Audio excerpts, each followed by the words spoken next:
Terobosan baru saudara, Olimpiade Paris 2024 akan tinggalkan konsep defile kontingen dalam stadion. Presiden NOC Indonesia Raja Sabta Oktohari menyebut defile akan dilakukan di luar stadion dengan menaiki kendaraan pada Olimpiade Paris.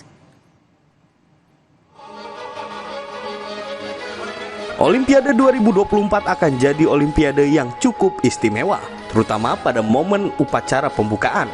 Presiden NOC Indonesia Raja Sabta Oktohari menjelaskan akan ada terobosan baru terkait parade perkenalan atlet atau defile.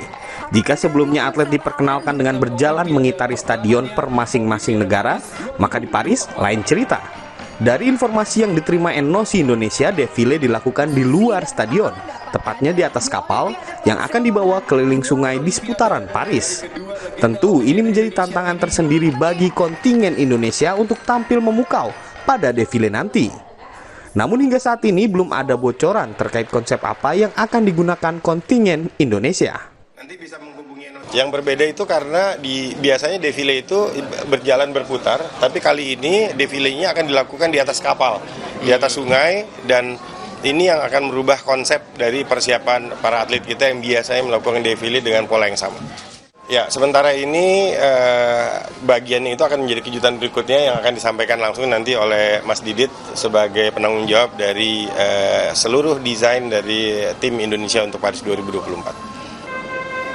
Pada Olimpiade 2024, Indonesia akan diwakili 29 atlet dari 12 cabang olahraga. Jumlah atlet ini tidak banyak berubah dari edisi sebelumnya. Namun persebaran cabang olahraga lebih merata dengan lolosnya atlet senam, rowing, serta panjat tebing. Sebelumnya pada Olimpiade Tokyo, Indonesia diperkuat 28 atlet dari 9 cabang olahraga. Angga Nuriski, Kompas TV, Jakarta.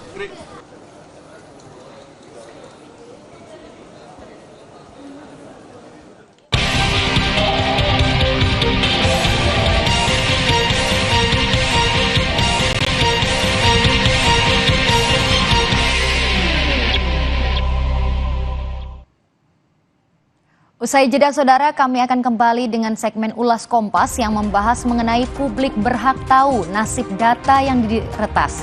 Tetaplah bersama kami.